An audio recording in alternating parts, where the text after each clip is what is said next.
being draped in Pakistani flags and state honors being accorded. As far as we are concerned, the individuals eliminated at these facilities were terrorists. Giving terrorist state funerals may be a practice in Pakistan. Doesn't seem to make much sense to us. Pakistan has also claimed that India deliberately attacked religious sites. This is completely false again.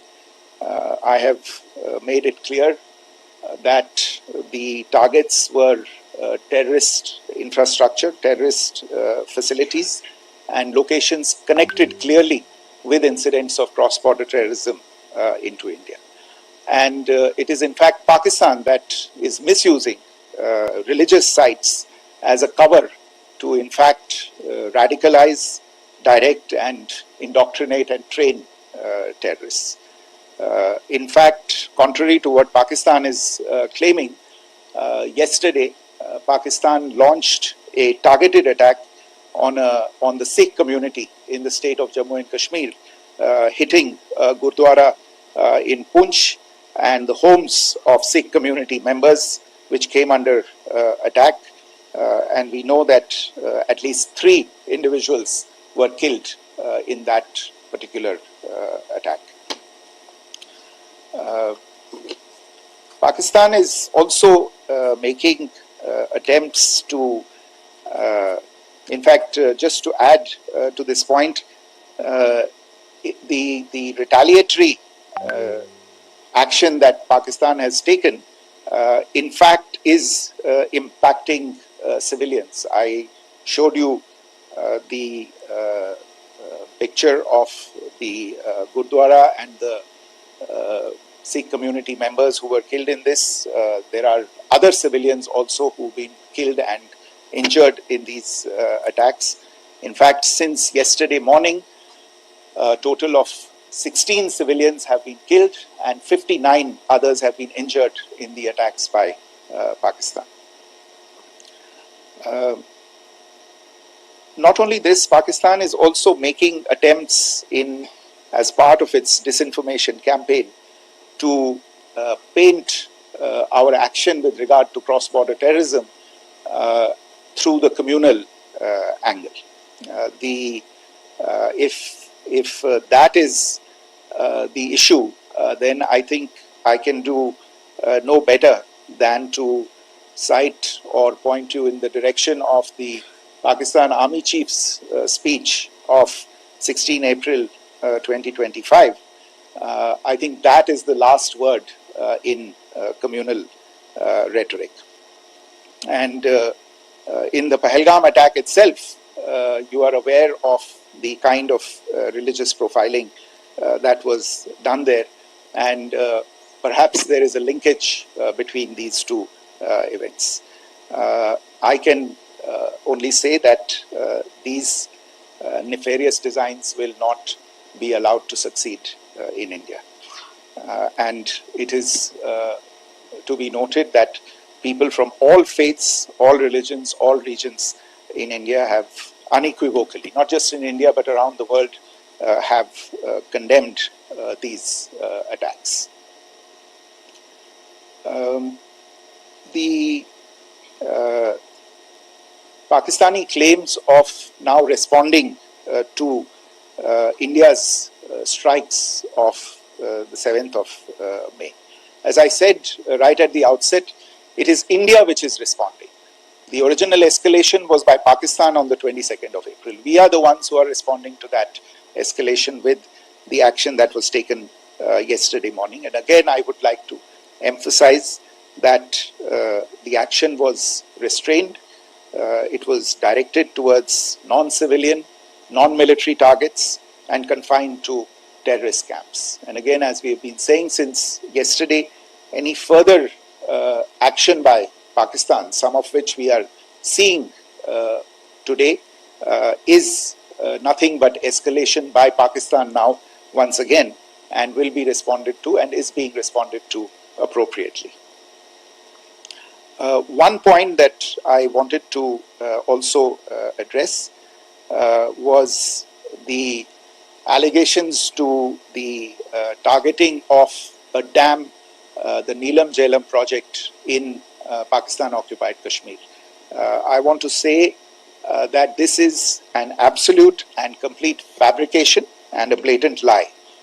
India has targeted only and only terrorist infrastructure, and the details of that terrorist infrastructure, together with the locations, were shared with you yesterday by Colonel Qureshi and Wing Commander Singh. I should note that if this kind of a claim is a pretext for targeting Indian infrastructure of a similar nature, Pakistan will be entirely responsible for the consequences that will undoubtedly follow. Finally, I want to address the some issues that have been raised related to the Indus Waters Treaty and the disinformation that has been raised in regard to that as well. The fact is that there have been fundamental changes in the circumstances in which the Indus Waters Treaty was concluded, and they call for a reassessment of the obligations under the treaty. Over the last year and a half to 2 years, India has been in communication with the government of Pakistan. We've sent several notices to them requesting for negotiations to discuss modification of the treaty. India has for 6+ decades now honored the treaty, even during periods when Pakistan imposed multiple wars on us, and even when relations were adversarial. Pakistan is the one that has been acting in violation of the treaty, deliberately creating legal roadblocks in India exercising its legitimate rights on the western rivers. Any projects that India sought to build on the eastern rivers, and even on the western rivers, which we are allowed to by the treaty, were always challenged by Pakistan, thereby hampering our rights to utilize our legitimate waters under the treaty. In fact, if you see, the preamble of the treaty itself states that the treaty was concluded in a spirit of goodwill and friendship. Mark those words, concluded in a spirit of goodwill and friendship. ये भारत का धैर्य और भारत की सहनशीलता है जो 65 साल से हम इतनी प्रोवोकेशन के बावजूद इस ट्रीटी को निभा रहे हैं.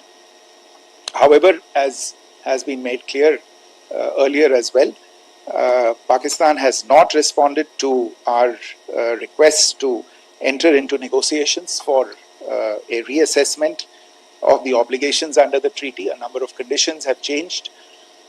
This is a treaty that was based on the engineering techniques of the 50s and the 60s. We are living through the first quarter of the 21st century. Technological changes and technological advancements have to be taken into account.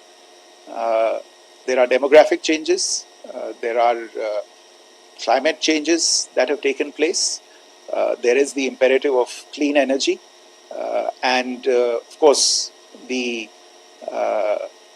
terrorism that Pakistan has wreaked in the state of Jammu and Kashmir itself has hampered India's ability to exercise its rights under the treaty. Pakistan's persistent refusal to respond to our requests to enter into government-to-government negotiations on the modification of the treaty is, in a sense, itself a violation of the treaty. And therefore, India has taken the step of putting the treaty in abeyance until Pakistan abjures irrevocably its support for cross-border terrorism. Maybe I'll stop there. I mentioned earlier yesterday as well that this is an evolving situation. I would therefore ask all of you to be considerate and restrained. It will not be possible for us or my colleagues from the armed forces to share operational details at this point in time. Beyond that, if you have any questions, may I have time for only a few, and I'll try to answer those questions. Okay, I give the floor to Rishabh. On Secretary, good evening. This is Rishabh from Times Now. I just wanted to understand, as per the press release that has been released earlier today, it says that we have successfully hit at the air defense of Lahore. Does it give our forces a better chances if in case of further escalation? And are there other air defense places as well at strategic location that were targeted? Rishabh, you are violating the first rule that I set out at the end of my remarks. The press release that has been issued by the Ministry of Defence today speaks for itself. It is related to operational matters. It's been released by the Ministry of Defence. As more information becomes available, it will be released at the appropriate time. Once again, please don't go into operational details at this point in time, because this is a constantly evolving situation. Yeah, go ahead.